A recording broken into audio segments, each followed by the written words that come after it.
महाकुंभ नगरी प्रयागराज में आप सभी का स्वागत है। दुनिया के सबसे बड़े धार्मिक सम्मेलन महाकुंभ 2025 प्रयागराज की पावन भूमि में आयोजित होने जा रहा है। आस्था और विश्वास का ऐसा पवित्र संगम जहां एक ही डुबकी से अमृत के समान पुण्य मिलता है। हर 12 सालों में आयोजित होने वाले महाकुंभ में देश और विदेश से करोड़ों लोग शामिल होते हैं। इस बार के महाकुंभ में 40 करोड़ लोगों के शामिल होने का अनुमान लगाया जा रहा है। इस बार का महाकुंभ बहुत ही भव्य और दिव्य होने वाला है।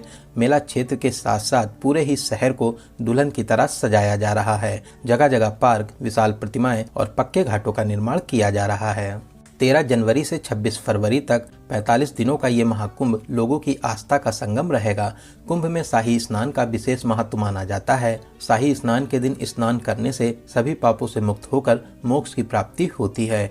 इस पावन भूमि पर मां गंगा, यमुना और अदृश्य सरस्वती का पवित्र संगम होता है, जिसे त्रिवेणी संगम कहते हैं। इस संगम में स्नान करने से सभी मनोकामनाएं पूरी होती हैं। प्रयागराज में हर वर्ष माघ मेला, 6 वर्षों में अर्ध कुंभ और 12 वर्षों में महाकुंभ का आयोजन किया जाता है। तो दोस्तों, आज के इस खास और इन्फॉर्मेटिव वीडियो में मैं आपको महाकुंभ 2025 की संपूर्ण जानकारी देने वाला हूं।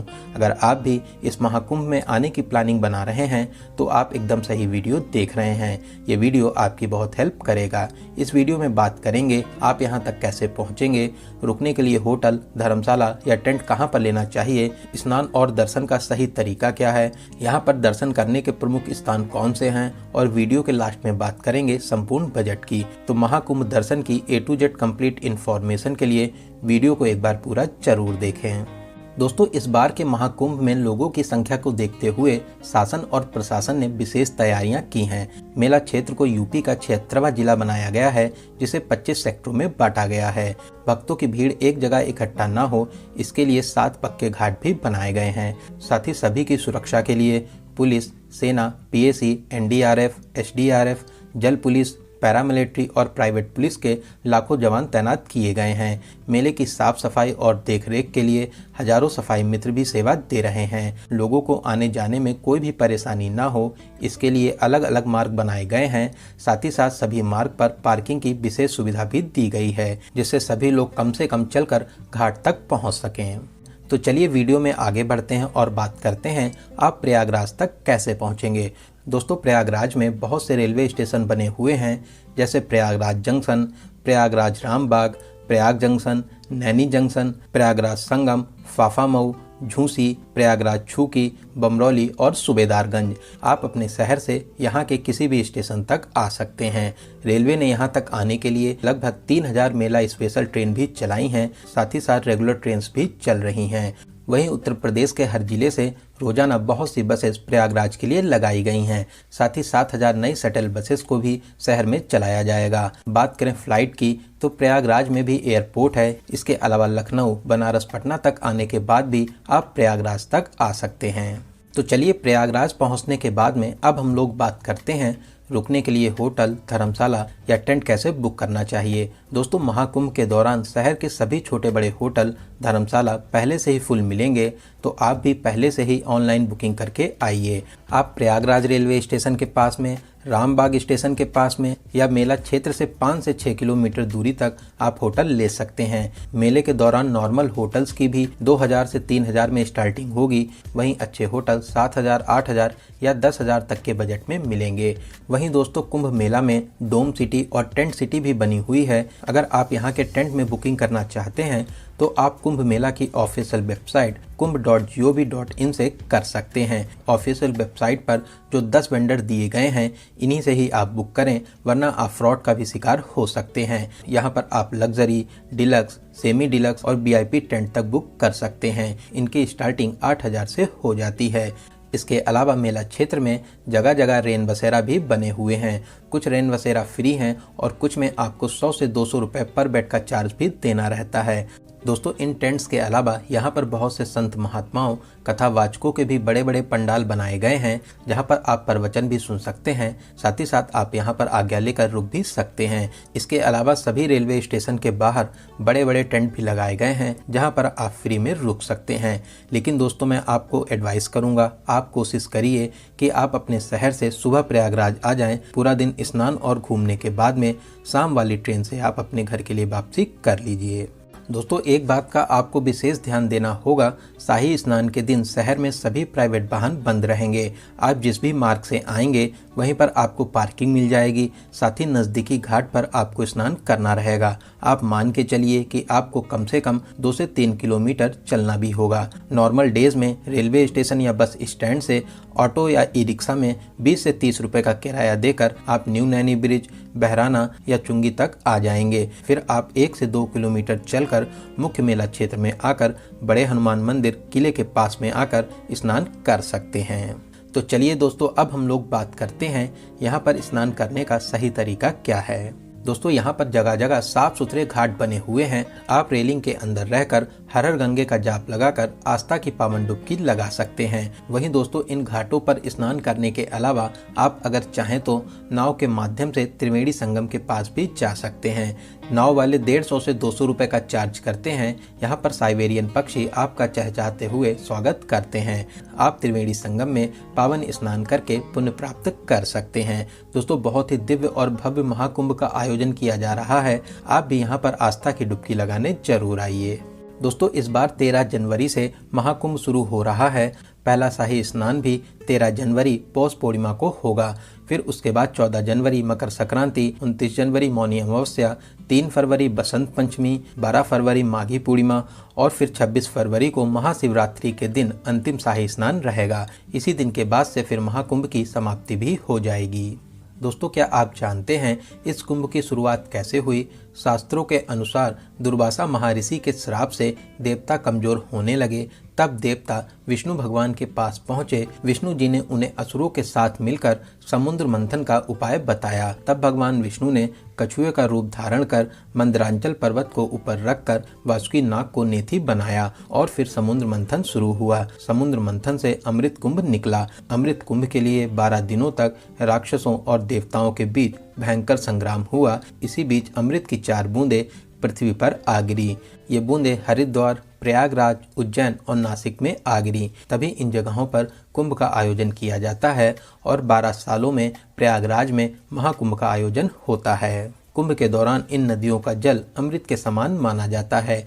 तो दोस्तों यहाँ पर पावन स्नान करने के बाद में अब हम लोग बात करते हैं प्रयागराज में आप और कहाँ दर्शन कर सकते हैं।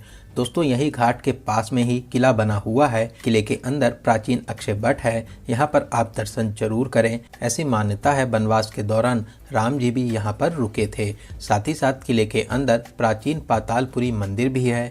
आप यहाँ पर भी दर्शन आदि कर सकते हैं।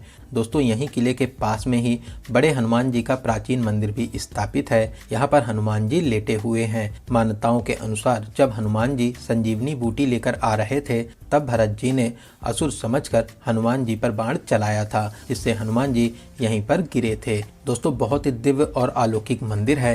यहाँ पर दर्शन करने से सभी मनोकामनाएं पूरी होती हैं। दोस्तों यहाँ से कुछ ही दूरी पर श्री आदि शंकर विमान मंडपम मंदिर भी स्थापित है, जिसे नौलखा मंदिर कहते हैं। द्रविड़ शैली में बना ये बहुत ही प्यारा मंदिर है। यहाँ पर भगवान विष्णु बालाजी के रूप में विराजमान है। साथ ही साथ मंदिर के ऊपर भाग में विशाल शिवलिंग भी स्थापित है। यहाँ पर दर्शन करके आपको बहुत ही अच्छा लगेगा। दोस्तों इन मंदिरों के अलावा सभी प्रमुख स्थान दूर दूर हैं, तो आप यहाँ पर ई रिक्शा या ऑटो बुक कर सकते हैं। ई रिक्शा और ऑटो वाले आपसे 1000 से 1500 रुपए का चार्ज करते हैं। 3 से 4 घंटे में 6 से 7 प्लेसेस को कवर करा देते हैं। तो चलिए सबसे पहले हम लोग चलेंगे मनकामेश्वर, जो न्यू नैनी ब्रिज के पास में स्थित है। दोस्तों यहाँ पर आप शिव जी के बहुत ही अलौकिक रूप के दर्शन प्राप्त कर सकते हैं। बहुत ही अलौकिक और दिव्य स्थान है। सभी भक्त यहाँ पर दर्शन करने जरूर आते हैं। तो चलिए नैनी ब्रिज को पार करते हुए अब हम लोग चलेंगे अरेल घाट के पास में बहुत ही प्यारा शिवालय पार्क बना हुआ है। दोस्तों ये शिवालय पार्क बहुत ही शानदार बना हुआ है। यहाँ पर 4 धाम और 12 ज्योतिर्लिंग मंदिरों को वेस्ट मटेरियल से बनाया गया है। साथ ही साथ यहाँ पर बच्चों के लिए बोटिंग करने का भी ऑप्शन रहता है। नॉर्मल डेज में 50 रुपए और संडे सैटरडे और छुट्टियों के दिन 100 रुपए का टिकट भी लगता है। तो चलिए यहाँ पर घूमने के बाद में अब हम लोग चलेंगे कंपनी गार्डन आज़ाद पार्क, जो यहाँ से लगभग 8 किलोमीटर दूरी पर स्थित है। दोस्तों ये वही पार्क है जहाँ पर हमारे महान क्रांतिकारी चंद्रशेखर आजाद जी ने अंग्रेजों से लड़ते हुए अपनी पिस्तौल की अंतिम गोली खुद को मार ली थी। अंग्रेज उनको जीवन में कभी भी पकड़ नहीं सके। दोस्तों ये पार्क बच्चों के लिए बेस्ट पिकनिक स्पॉट है। साथ ही साथ यहाँ पर बहुत से झूले भी लगे हुए हैं।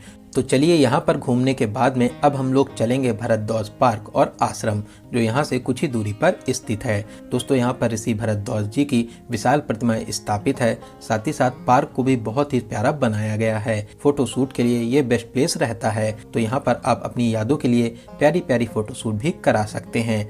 वहीं यहाँ से कुछ ही दूरी पर आनंद भवन भी है, आप वहाँ पर भी घूमने जा सकते हैं। तो यहाँ पर घूमने के बाद में अब हम लोग फिर से मेला क्षेत्र के पास आ जाएंगे और अब हम लोग चलेंगे अलोपी माता मंदिर, जो यहाँ से मात्र 200 मीटर दूरी पर ही स्थित है। दोस्तों ये बहुत ही प्राचीन मंदिर है, जो माता सती के 51 शक्तिपीठों में से एक है। यहाँ पर दर्शन करने के विशेष महत्व माने जाते हैं। आप मंदिर में प्रवेश कर माता रानी के अद्भुत रूप के दर्शन कर आशीर्वाद प्राप्त कर सकते हैं। तो यहाँ पर दर्शन करने के बाद में अब हम लोग चलेंगे नाग वासुकी मंदिर, जो यहाँ से लगभग 2 किलोमीटर दूरी पर स्थित है। दोस्तों ये प्रयागराज के प्रमुख मंदिरों में से एक है। यहाँ पर भगवान नाग वासुकी विराजमान है।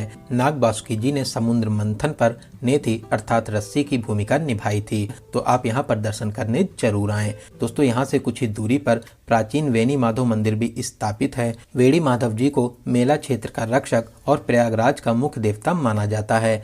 आप अपनी लिस्ट में इस मंदिर को जरूर शामिल करें। तो दोस्तों इन सभी प्रमुख मंदिरों में दर्शन करने के बाद में आप शाम वाली ट्रेन या अगले दिन अपने घर के लिए वापसी भी कर सकते हैं।